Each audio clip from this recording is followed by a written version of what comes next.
কনৌজ থেকে আসা ব্রাহ্মণদের দুটি শ্রেণী, একটি রাঢ়ী শ্রেণী, একটি বারেন্দ্র শ্রেণী। যারা রাঢ় অঞ্চলে বসবাস করলেন তারা হলেন রাঢ়ী শ্রেণী, যারা বরেন্দ্র ভূমিতে বসবাস করলেন তারা হলেন বারেন্দ্র। রাঢ় কোন দেশ, বরেন্দ্র কোন দেশ, এটা ভূগোলের প্রশ্ন। রাঢ় অঞ্চল হচ্ছে বর্তমান পশ্চিমবঙ্গে, কিছুটা ঝাড়খণ্ডে, সিংভূম, মানভূম, বাঁকুড়া, বর্ধমান, হুগলি, হাওড়া, এই যে ক্ষেত্র, এটি হচ্ছে রাঢ় অঞ্চল। এটি গঙ্গার পশ্চিম পারে অবস্থিত। আর গঙ্গার পূর্ব পারে, যেটি আজকে বর্তমান বাংলাদেশের দিনাজপুর জেলা, রাজশাহী জেলা, এই ক্ষেত্রটি হচ্ছে বরেন্দ্র ভূমি। আমি এর আগে 4টি ভিডিওতে কনৌজ থেকে আসা 5 ব্রাহ্মণ এবং তাদের প্রথম পুরুষে 56টি সন্তান হয়েছিল, যাদের 56টি গ্রাম, 56টি পদবী হিসাবে তাদের নামের সঙ্গে যুক্ত হয়েছিল, এই পদবীগুলি সম্পর্কে আমি আলোচনা করেছি। এখন 5 গোত্রের যে 5 ব্রাহ্মণ এসেছিলেন তাদের 56টি পুত্র, তারা সবাই রাঢ় দেশবাসী হলেন।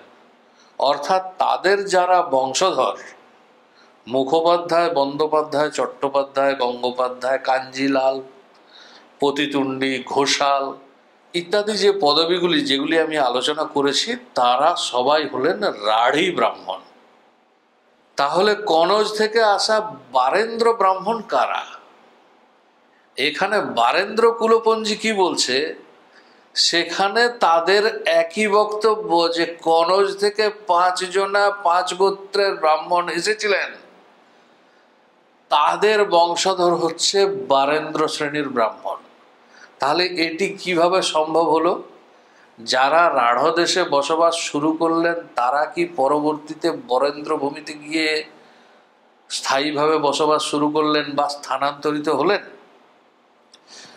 দেখুন, আগেই বলেছি এই 5 ব্রাহ্মণের আসার কাহিনীটি অতটা সরল নয় যে তারা এলেন, থেকে গেলেন, 56টি পুত্র হয়ে গেল। বিষয়টা একটু অন্যরকম। রাঢ়ী কুলপঞ্জিতে যে বর্ণনাগুলি আছে তাতে কিছুটা সময়কালের হেরফের আছে, কিন্তু যে 56টি গ্রামের উল্লেখ আছে সেগুলি সব কিছু নিখুঁতভাবে, খুব একটা বিরোধিতা নেই, বিভিন্ন বইয়ের মধ্যে বিরোধিতা নেই। কিন্তু বারেন্দ্র কুলপঞ্জিতে সেইভাবে সুষ্ঠুভাবে এই বিষয়টি পাচ্ছি না। এখন দুটো মিলে সরলীকরণ করলে কি কি দাঁড়াচ্ছে সেগুলো আমি আপনাদের এক এক করে বলি, তাহলেই বোঝা যাবে বারেন্দ্র এই শ্রেণীটি কিভাবে সৃষ্টি হলো। এবং প্রথমে বলে নিই যে অবশ্যই এই বারেন্দ্র তারাও কনৌজ থেকে আসা 5 ব্রাহ্মণের সন্তান বা 5 ব্রাহ্মণের বংশধর। রাঢ় মতে ভরদ্বাজ গোত্রে যিনি এসেছিলেন তার নাম হচ্ছে শ্রীহর্ষ। ভরদ্বাজ গোত্রের সবাই শ্রীহর্ষের সন্তান বা বংশধর। বারেন্দ্র মতে তারা গৌতমের বংশধর। বারেন্দ্র মতে যিনি এসেছিলেন তিনি হচ্ছেন গৌতম।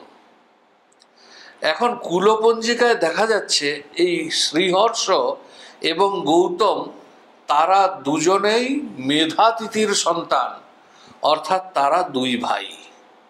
কুলপঞ্জিকায় এটিও পাওয়া যাচ্ছে যে তারা 7 ভাই ছিলেন, শ্রীহর্ষ, গৌতম, শিব, দুর্গা, কৃষ্ণ ইত্যাদি তাদের নাম।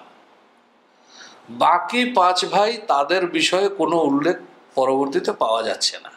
তেমনি কাশ্যপ গোত্রে রাঢ় মতে যিনি এসেছিলেন তিনি হচ্ছেন দক্ষ, বারেন্দ্র মতে সুসেন। উভয় ক্ষেত্রে তাদের পিতার নাম বিতরাগ, অর্থাৎ তারা 2 ভাই। সাবর্ণ গোত্রে রাঢ় মতে যিনি এসেছিলেন তার নাম বেদগর্ভ, বারেন্দ্র মতে তার নাম পরাশর। উভয় ক্ষেত্রে পিতার নাম সৌভরী। বাৎস গোত্রে রাঢ় মতে যিনি এসেছিলেন তার নাম ছান্দড়, বারেন্দ্র মতে যিনি এসেছিলেন তার নাম ধরাধর। এক্ষেত্রেও পাওয়া যাচ্ছে ছান্দড় এবং ধরাধর দুই ভাই, পিতার নাম সুধানিধি। কিন্তু রাঢ় মতে শাণ্ডিল্য গোত্রে যিনি এসেছিলেন তার নাম হচ্ছে ভট্টনারায়ণ, আর বারেন্দ্র মতে তার নাম নারায়ণ ভট্ট। উভয় ক্ষেত্রে পিতার নাম ক্ষিতীশ। কিন্তু ভট্টনারায়ণ নারায়ণ ভট্ট এ দুজন কি আলাদা ব্যক্তি হতে পারে, ভাই ভাই হতে পারে, নাকি দুজন একই ব্যক্তিকে নির্দেশ করছে? এক্ষেত্রে দেখুন, ভট্টনারায়ণের 16টি পুত্র যারা সবাই রাঢ় দেশবাসী হলেন। বারেন্দ্র কুলপঞ্জিকায় এই জায়গাটা একটু ধোঁয়াশা আছে। সেখানে বলা হচ্ছে নারায়ণ ভট্টের পুত্র যিনি গ্রাম পেয়েছিলেন তার নাম হচ্ছে আদিগ্রামী ওঝা। দেখুন, আদিগ্রামী শব্দটির অর্থ হচ্ছে সেই আদিপুরুষ যিনি শাসন গ্রাম পেয়েছিলেন, অর্থাৎ নাম সঠিকভাবে নেই। কাজেই এই জায়গাটাতে একটু গোলমাল বারেন্দ্র কুলপঞ্জিকাতে পাওয়া যাচ্ছে। সবে মিলে যে সিদ্ধান্তে আসা যায়, একটি মত বলছে যে শ্রীহর্ষ ইত্যাদি 5 জন আসেনি, যেটা আমি আগে ভিডিওতে বলেছি। মত হচ্ছে তাদের পিতারা অর্থাৎ মেধাতিথি সহ 5 জন বাংলায় এসেছিলেন, তারা যজ্ঞ করে ফিরে গেলেন, পরে তাদের এই 2 করে পুত্র এখানে এসে স্থায়ীভাবে বসবাস শুরু করলেন। কিন্তু এই গল্পটিও ঠিক মেলে না এই কারণেই যে তারা ফিরে গিয়ে দুজন করে পাঠালেন এবং এক ভাই রাঢ় এক ভাই বরেন্দ্র। এই ব্যাপারটা কিরকম একটা খুব সাধারণ গল্পের মতো শোনায়। দ্বিতীয় আরেকটি কারণ হচ্ছে যে তাদের পিতারা আসেননি, শ্রীহর্ষ ইত্যাদি এসেছিলেন। তার পিছনে একটি যুক্তি পাওয়া যায় যে তারা 5 জন যখন এসেছিলেন তখন তাদের বয়স ছিল শ্রীহর্ষের 90 বৎসর, ভট্টনারায়ণের 70 বৎসর, দক্ষের 70 বৎসর, ছান্দড়ের 30 বৎসর এবং বেদগর্ভের 40 বৎসর। তো শ্রীহর্ষ যিনি এসেছিলেন তিনি সর্বজ্যেষ্ঠ ছিলেন, তার বয়স 90 বৎসর। সুতরাং সেই সময় তার পিতা জীবিত যদি ছিলেন তিনি নিশ্চয়ই শতায়ু পার হয়েছিলেন, কমপক্ষে তার বয়স 110 বৎসর হয়েছিল। সেই 110 বৎসর বয়সের ব্যক্তির সেই যুগে কনজ থেকে বাংলায় আসা কতখানি সম্ভব ছিল? কাজেই এসেছিলেন শ্রীহর্ষ সহ 5 জন। এইবার ঘটনা হয়তো এরকম ঘটেছিল যে তারা যজ্ঞ শেষ করে নিজ দেশে যখন ফিরে গেলেন তখন সেই দেশে তাদের আর জায়গা হলো না, কারণ তারা বাংলাদেশ থেকে গিয়েছেন। বাংলাদেশের সেই সময় ব্রাহ্মণদের কাছে খুব একটা সুনাম ছিল না। মনুসংহিতায় এরকম ইঙ্গিত আছে যে বঙ্গদেশ ব্রাহ্মণদের বসবাসের উপযুক্ত জায়গা নয়। তো এরকম একটা ঘটনা ঘটলেও ঘটে থাকতে পারে যে তারা সেখানে ফিরে গিয়ে আর জায়গা পাননি, অগত্যা তাদের পুনরায় বাংলাদেশে ফিরে আসতে হয়েছিল এবং আদিসুর তাদের জায়গা দিলেন। কুলপঞ্জিকাতে এটি পাওয়া যাচ্ছে যে শ্রীহর্ষ আদি 5 জন তারা সস্ত্রীক এবং সপুত্র এসেছিলেন। তাঁরা মোট 31 জনা এসেছিলেন, এরকম একটি সূত্রে পাওয়া যায়। কুলমিশ্র গ্রন্থের একটি শ্লোকে পাওয়া যাচ্ছে সস্ত্রিকা সহ পুত্রৈশ্চ সহ ভৃত্যৈশ্চ তে তথা। মোট কথা কুলগ্রন্থে যা পাওয়া যাচ্ছে যে প্রথম দফায় তারা 31 জনা এসেছিলেন। পরবর্তীকালে ভাগ্যের সন্ধানে, যেরকমটা আজও হয়ে থাকে, এক ভাই গিয়ে পৌঁছালে অন্য ভাই এসে যায়, কিংবা সেখানে কোনো পরিস্থিতির বদল কিংবা অন্য কোনো কারণে পরবর্তী সময় তাদের ভাইয়েরাও এসেছিলেন। এবং এই ভাইয়েরা আসার পরে এরা যেরকম 56টি গ্রাম পেয়েছিল, রাজা দ্বারা সম্মানিত হয়েছিল, তাদের ভাইয়েরা হয়তো তেমনটা সম্মানিত হননি। এই কারণে তারা অভিমানের বশবর্তী হয়ে তারা গঙ্গার পূর্ব পারে তারা বসতি স্থাপন করলেন, এবং তারা যে গ্রাম পাননি, তারা যে গ্রামের অধিকার পাননি, এই জন্যে বারেন্দ্র কুলগ্রন্থে এভাবে নির্দিষ্ট করে এই 56টি গ্রাম যেরকম রাঢ় শ্রেণীতে বলা আছে, সেখানে তাদের গ্রামের বর্ণনা প্রথম দিকে পাওয়া যাচ্ছে না। পরবর্তীকালে তারা হয়তো গ্রাম পেয়েছিলেন, বিভিন্ন সময়ে গ্রাম পেয়েছিলেন, এবং বল্লাল সেনের সময় যখন কৌলিন্যের প্রতিষ্ঠা হচ্ছে, তখন তাদের গ্রামের সংখ্যা হচ্ছে 100 গ্রাম। এই রাঢ় শ্রেণী এবং বারেন্দ্র শ্রেণী যে কনজ থেকে আসা একই বংশের সন্তান, তার সমর্থনে বৈষ্ণব কবি যদুনন্দন দাসের প্রেমবিলাসে 2 লাইন পাওয়া যাচ্ছে, রাঢ়ী ও বারেন্দ্রে বিয়ে না ভাবিয়া আনো, রাঢ়ী ও বারেন্দ্র হয় একের সন্তান।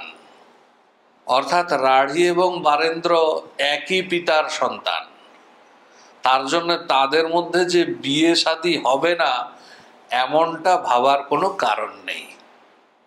যাই হোক, এখন বল্লাল সেনের সময় দেখা যাচ্ছে তাঁরা 100টি গ্রামের অধিপতি।